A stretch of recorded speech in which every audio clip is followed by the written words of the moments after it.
सारसारं भुजगेन्द्रहारं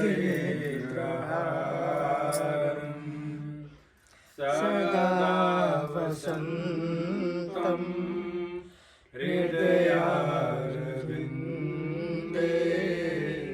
भवं भवानी सहितं नमामि मनोजवं मारुततुल्यवेगं जितेन्द्रियं बुद्धिमतां वरिष्ठं वातात्मजं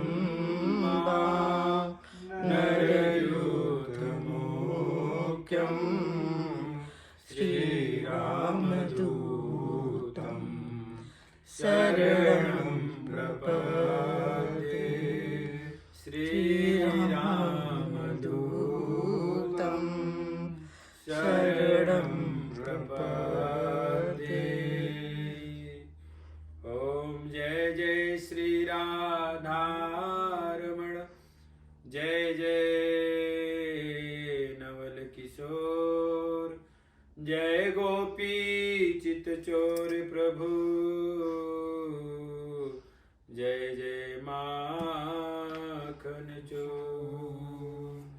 बोलिए श्री गोपेश्वर महादेव की जय, भक्तवत्सल भगवान की जय। बड़े ही सौभाग्य का विषय है आज हमारा जीरकपुर में और हाईलैंड पार्क में आना हुआ। हमारे श्रीवास्तव जी और हमारे साथ में बैठे हुए मिश्रा जी, इन लोगों का बड़ा प्रेम और भाव समर्पण की भावना है और ठाकुर जी की बड़ी कृपा हुई, हम यहाँ पे आए और आनंद से प्रसाद पाया गया। उसके पश्चात अभी कुछ देर का सत्संग भजन के साथ में आनंद लिया जाएगा। यह मानव तन भगवान ने दिया, मानव तन पाने के पश्चात व्यक्ति का कुछ अपना कर्तव्य होता है। तो उसमें भगवान ने बताया चातुर्वर्ण्यम मया सृष्टम, हर एक व्यक्ति का 4 व्यवस्थाएं, धर्म अर्थ काम मोक्ष।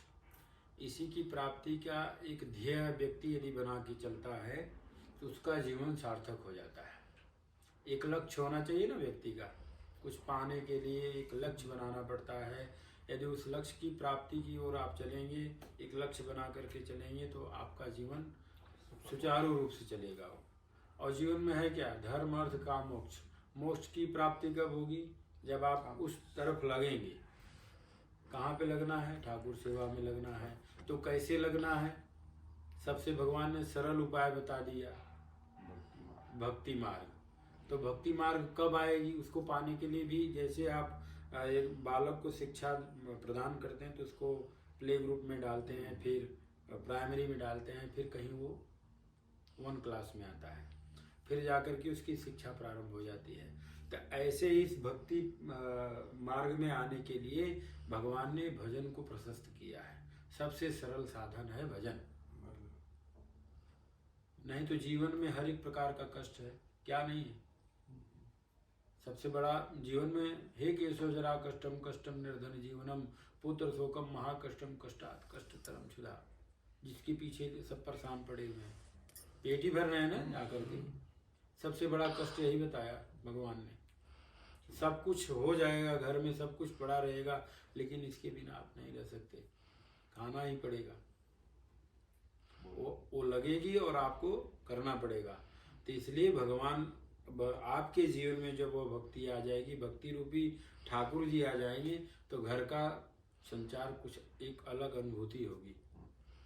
तो वो कैसे आएगा, तो भगवान ने कहा, क्या कहा, गोस्वामी तुलसीदास जी ने कहा, प्रथम भगति संतन कर संगा, दूसर रति मम कथा प्रसंगा, गुरुपद पंकज सेवा, तीसरी भगति अमान, चौथी भगति मम गुण गण, करैक पठित जगान।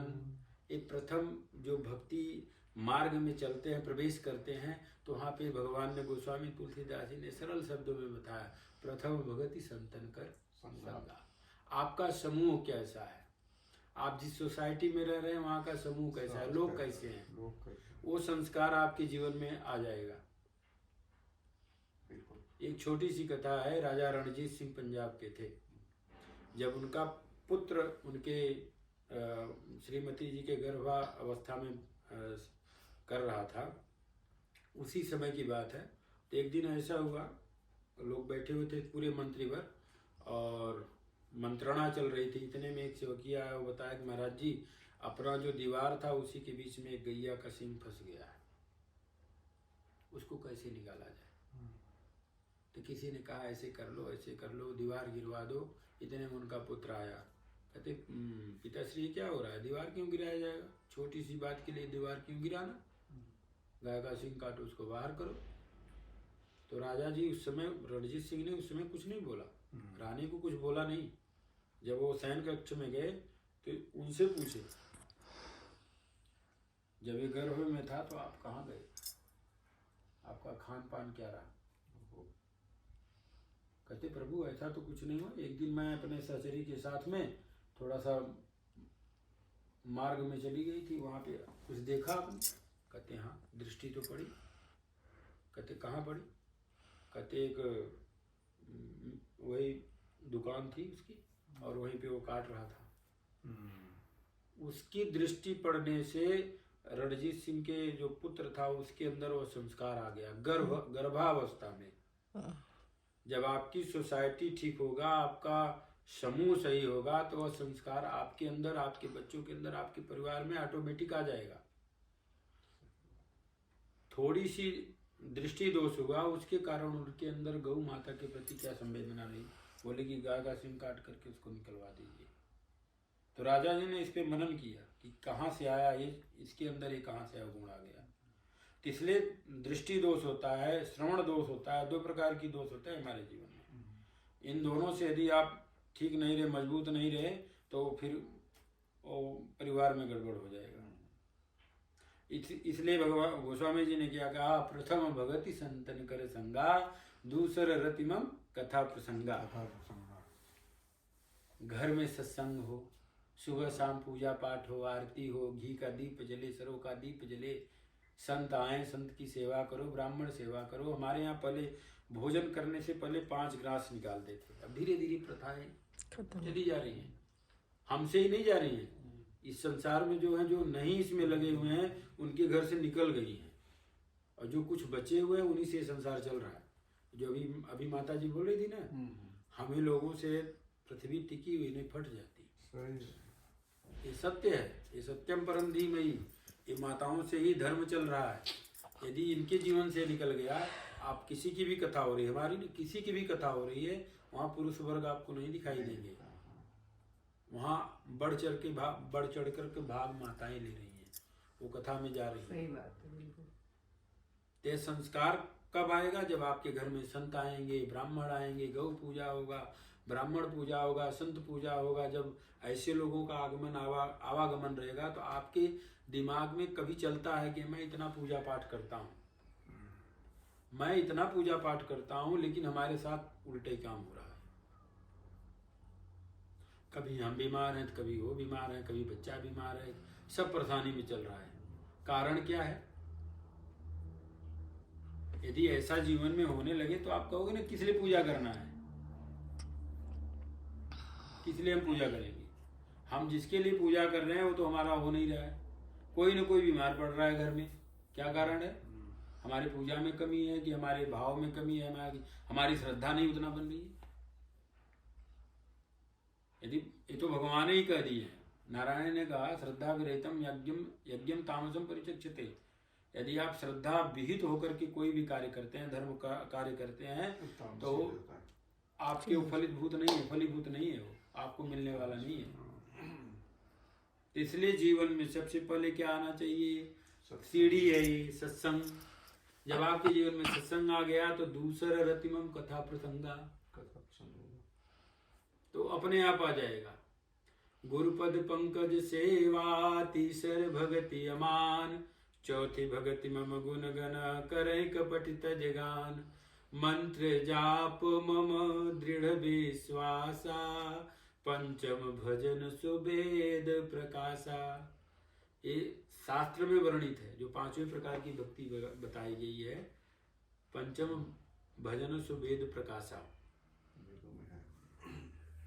इसलिए अपने जीवन में मानव तन पाने के पश्चात किसके लिए आप जी रहे हो, आपका ध्येय क्या है, किसके लिए जी रहे हो।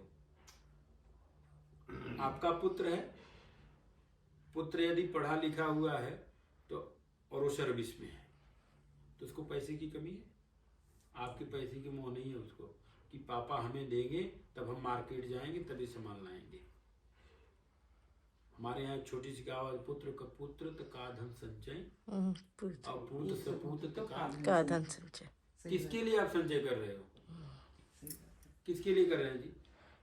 ये धन किसी के काम आने वाला नहीं है, ना आपके काम आने वाला ना उनके। इससे क्या कर सकते हो, अपनी जो व्यवहार की वस्तु है उसको खरीद करके आप उसका एंजॉय, सुख की अनुभूति कर सकते। और सुख कब मिलेगा, जब आप सही रहोगे तब। आपने 80,000 का सोफा लाया और आप बैठने के लिए सक्षम नहीं है, कमर से नहीं बैठा जा रहा है, तो आपके लिए सोफा बेकार है। बेड आपने लाख रुपया का लाया, पता लगा शुगर हो गया, बीपी, थायराइड सब कुछ आया, तो उस बेड का क्या मतलब, नींद ही नहीं आ रही है। इतने सुख सुविधा में मत जाइए, भगवान के शरण में चलिए जिससे आपका उद्धार है। ये मानव तन बड़े भाग्य मानुष तन पावा, ये बड़े सौभाग्य से मिला हुआ है। और फिर मिलेगा कि नहीं मिलेगा ये भी पता नहीं है, क्योंकि अभी कुछ क्षण के बाद का हमें नहीं पता। तो इस मानव तन के बाद हमें क्या मिलेगा, हमें क्या मालूम, कुछ पता है नहीं, मालूम है। इसलिए जितना हो सके भगवान में अपना काम करते हुए अपना काम करिए, सारा कुछ करिए। मैं नहीं कह रहा हूँ कि आप दिन भर पूजा में लगे रहो, कुछ समय निकालो। भगवान ने कहा एक घड़ी आधी घड़ी आधु में पुनियाद। तो आप जानते हैं इतने में से थोड़ा सा भी समय भगवान के लिए आप निकाल देते हैं तो उसी में आपका कल्याण हो जाएगा। तो भागवत में एक छोटी सी कथा आती, परीक्षित जी ने भगवान सुखदेव जी से पूछा क्या ऐसा हुआ है। हाँ ऐसा हुआ है। किसके साथ हुआ, कहते एक नहीं अनगिनत है। अजामिल की कथा सुनी होगी, धन्ना सेठ की कथा सुनी होगी, संत ज्ञानेश्वर की कथा सुनी होगी। सब ऐसे ऐसे कथाएं हैं कि जो आप भक्तमाल की कथाएं सुनो अचरज वाली है। अजामिल के पास क्या था, कोई ज्ञान था, कुछ भी नहीं था। भगवान ने उनको भी अपना लिया। आ बाल वृद्ध गोप बनिता सर्वेंग पशुवृत्य। भगवान ने किसी को छोड़ा नहीं, सबको अपना लिया और अपना करके अपने जीवन में ले लिया उनको, और उनको अपने जीवन में अनुरोध कर दिया किसी में चलो। आप ऐसे बहुत सारे उदाहरण उठा लीजिए। भगवान जो सुंदर थे उनको भी अपनाया, जो देखने लायक नहीं थे उनको भी अपना लिया, जिनके पास धन था उनको भी अपनाया, जिनके पास नहीं था उनको भी अपना लिया, जिसके पास पुत्र था उसको भी अपनाया, जो बंजर थे उनको भी अपना लिया। किसी को छोड़ा नहीं छोड़ा। इसलिए आप जब सब कुछ जानते हुए प्रभु के शरण में रहोगे, नहीं रह रहे हो, तो आपका जीवन कैसा रहेगा। हम जानते हैं कि यह करने के बाद हमें इसकी प्राप्ति होगी, ठीक है, और आप उस कर्म को नहीं कर रहे हो। भगवान ने किसको नहीं अपनाया, विदुर को अपनाया, कुब्जा को अपनाया, सुदामा को अपनाया, ब्याल को अपनाया, सबको अपना लिया, किसी को छोड़ा ही नहीं, यहाँ तक कि पशु वृत्तया। इसलिए जीवन में कोई आपको कुछ देने वाला नहीं। हमारे गुरु महाराज जी कहा करते थे, प्यारे तुम्हारे प्रेम के जो पात्र हैं संसार में, वे जाएंगे सब एक दिन तज के तुम्हें मझधार में। साथी न होगा तन तेरा जिसमें अधिक अनुराग रे, तू त्याग। तो ऐसे कर करके